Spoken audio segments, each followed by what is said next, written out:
Hi everyone, thank you for joining Parkinson Voice Project for today's online Speak Out Home Practice session. My name is Samantha Ellenderry. I'm a speech language pathologist and the founder of Parkinson Voice Project. I'm here to help you establish and maintain a consistent Speak Out Home practice routine. I hope these online sessions are helping you to do just that. Stay consistent with your Speak Out Home practice. Today's topic: gardens. Everybody say gardens with intent. Ready? Gardens. Let's spell gardens. And when you spell, connect the letters. You will give your breath support for speech a better workout. So let's spell gardens. Gardens.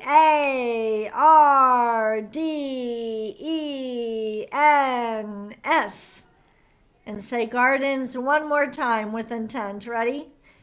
Gardens. And let's all smile with intent. Ready? Here we go.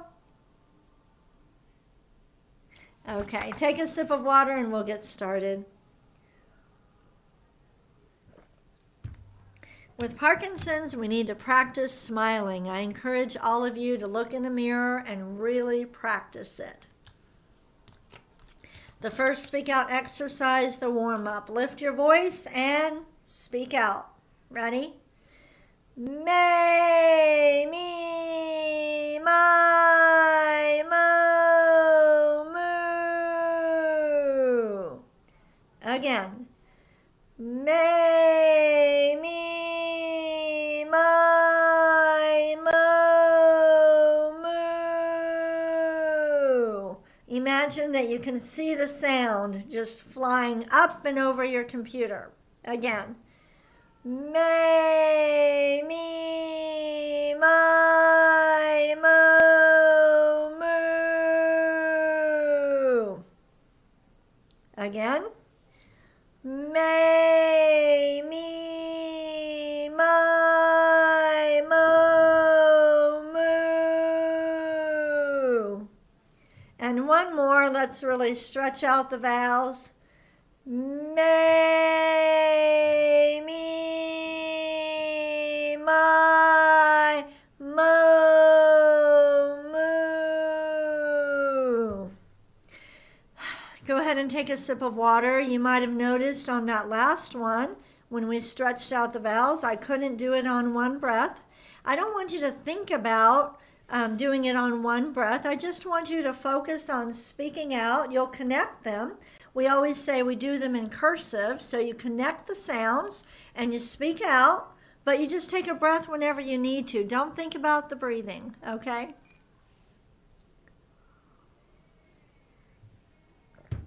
Speaking of breathing, we received a question about a device called the breather, okay? And somebody asked, is that good for people with Parkinson's to use, or is that considered old therapy?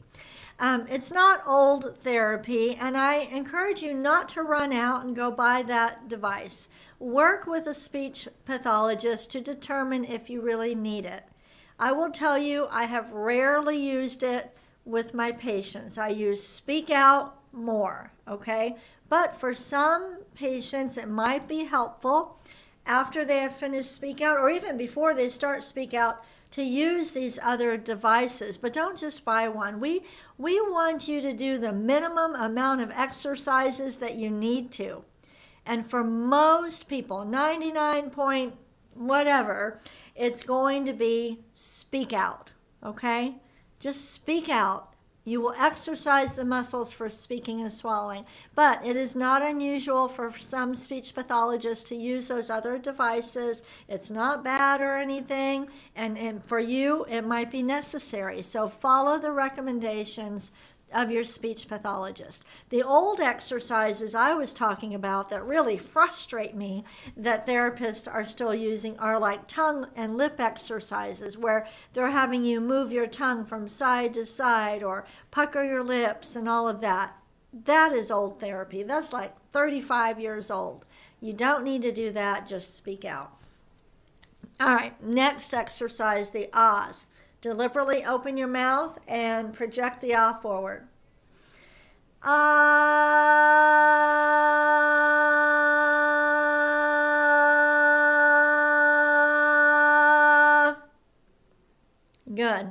Let's do it again.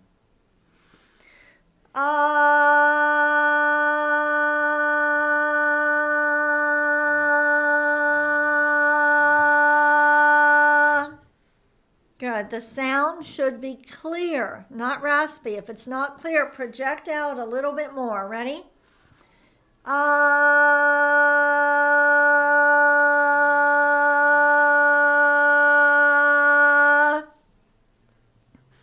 Okay, let's do a shorter one.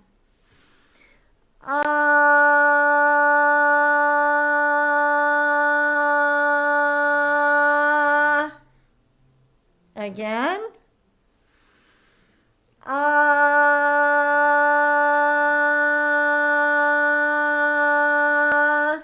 Good. Let's take a sip of water.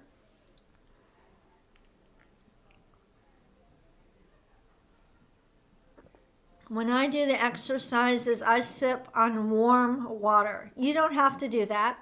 Some people really like ice water. That tends to kind of tighten the muscles, the real cold. But I use warm water just because it feels better, but mostly because I don't have Parkinson's, but I'm working my voice really hard, and the warm water is soothing, kind of like, you would sip on hot tea or something like that. All right, let's go ahead and move on to the glides. Project out a steady ah with confidence, and then glide up. Ready? Ah.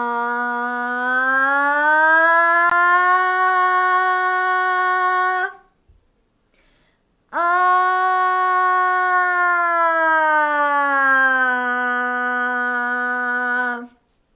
Good. Let's do it again.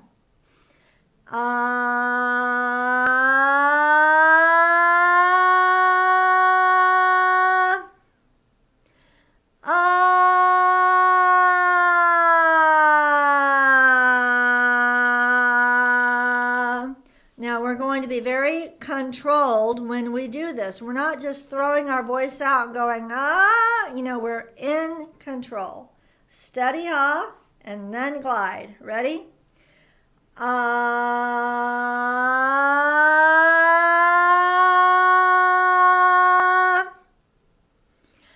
Ah.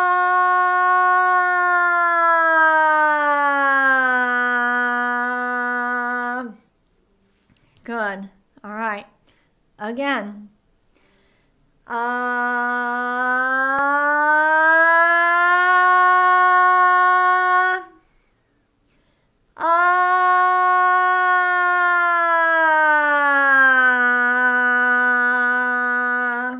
Good. Have you heard the saying, practice doesn't make perfect, but perfect practice makes perfect?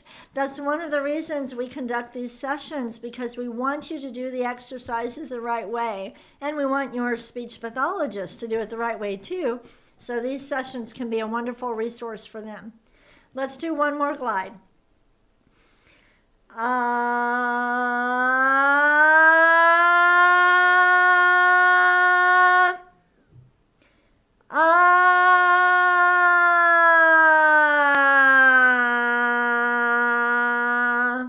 Good job. Let's take a sip of water.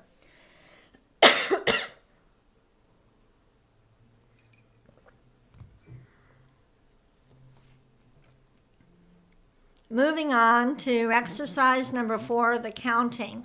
We're going to count to 12.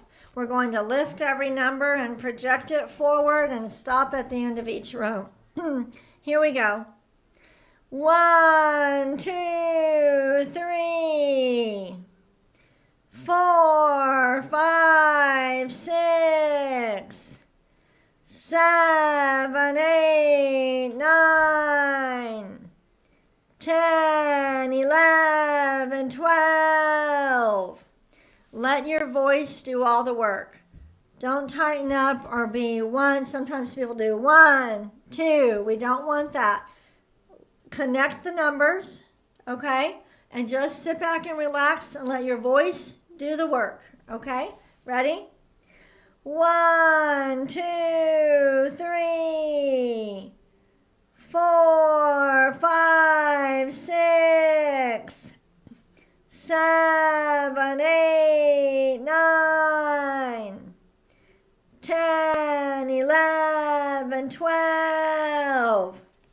Now let's do it where we will. Where we will. I had to say that with intent. We will stretch the vowels out even more. Start with 1.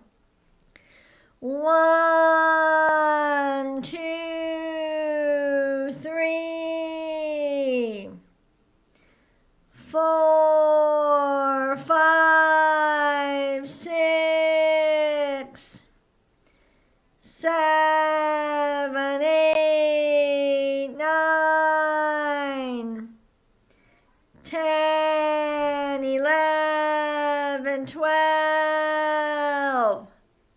Good job. Take a sip of water with intent. Intent means to be focused, to concentrate, be deliberate. Today's topic, gardens. Do you have a garden? Maybe later on in the day you can take a picture of your garden and then post it later on in the week or even next week. I would love to see your garden. I'll need to take a picture actually of my husband's garden so you can see it. Read each sentence twice. The second time use more intent. Ready? Here we go. Spring is a great time to start a garden. Now more intent. Spring is a great time to start a garden. Now we're not yelling, we're projecting our voices forward. Let's read this one. Spring is ideal for planting trees and shrubs. Now more intent. You can even put your hand like I am. Spring is ideal for planting trees and shrubs. And here is a beautiful picture. Does anybody know what kind of flower that is? Say it with intent. Esperanza. Everybody, let's say that with intent. Esperanza. All right, read this sentence. You can plant tomatoes and peppers.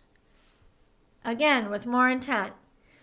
You can plant tomatoes and peppers. The best tomatoes I ever had were when my husband and I went to Canada and we were visiting his uncle, and those were the most amazing tomatoes I ever had in my life.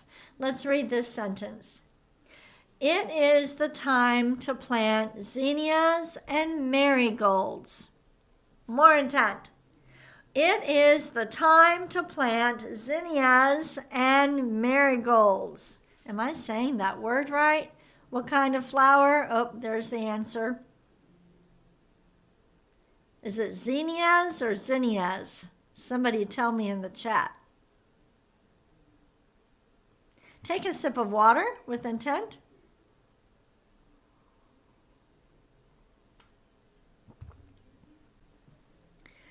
I want you to name some items in a category, in these categories. Gardening tools. Name some gardening tools. Say each one with intent. Get it in front of you. Really project your voice. Ready? Go ahead.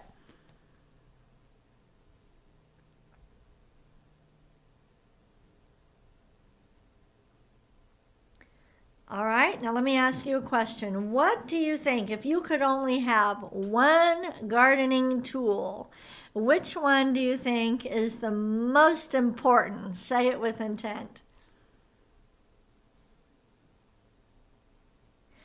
Now, name 3 places in your area where you could buy your favorite, most important gardening tool.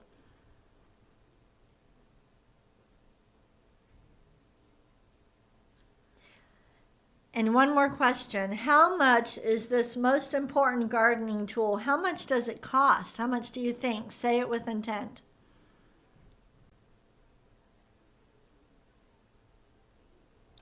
Do you see how we can take a simple exercise, name some gardening tools, but then we can make it a little bit more challenging to give us more practice of speaking with intent?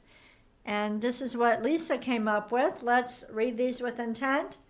Gloves, hand shovel, rake. Next category. Fruits and vegetables that are harvested in the spring. Go ahead and name them with intent.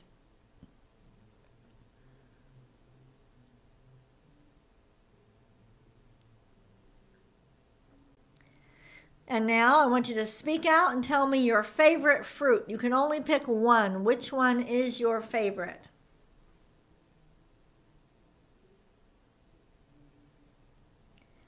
How about a vegetable? You can only pick one vegetable. Which one would you pick as your favorite?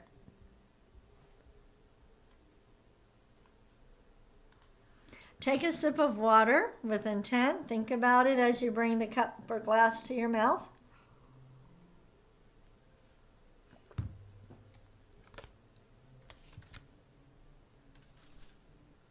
Let's go ahead and do Dr. Boon's words. Exaggerate the G's, the K's, and the NG's. When you say those sounds and you say them very crisp and clear, the back of the tongue moved all the way up and hit the roof of the mouth. We don't have to move the tongue by itself and try to do that. It's much more effective if you speak out and do it this way. Ready? Gu, la, gun, ga, ga. Again. Gu, la, gun, ga, ga. And the next one. Ku, ka, man, gu, ka. Again. Ku, ka, man, gu, ka. Really exaggerate. Gangla. Gangla. And the last one. Kukla. Kukla. Good. If you need water, go ahead and get some. We're going to do the bonus reading. Here is the bell. The goal of the bonus reading is to be able to read a passage, and ideally you would read 3 to 5 minutes. Read for 3 to 5 minutes and be able to concentrate, speak out the entire time. If you can reach that goal, then you can carry on a conversation with family and friends and use your best voice. So if you're struggling in conversation, work more on the reading. Here we go. We're going to read this twice. Here we go. Generally speaking, the ideal planting season falls between spring and autumn. In the spring, weather is usually mild, and there's plenty of cleanup work to be done. It's around this time when nurseries start filling up with color. You also have the whole summer ahead of you to create a thriving garden. We're going to read it again like it's an ad, like we're trying to sell something. When you exaggerate that much, you use the muscles more, and that's what we want. Here we go. Generally speaking, the ideal planting season falls between spring and autumn. In the spring, weather is usually mild, and there's plenty of cleanup work to be done. It's around this time when nurseries start filling up with color. You also have the whole summer ahead of you to create a thriving garden. You can download today's reading material. Take that passage. Practice, practice, practice. Read it several times, each time concentrating more and trying to read it even better than the time before. Thank you so much for joining me. Tomorrow is Thursday, so tomorrow plan on exercising your voice for an hour, practicing with me for 20 minutes, and then hopping on the Zoom call for the Parkinson's sing-along every Thursday. All right. Thank you, everybody. Have a great day.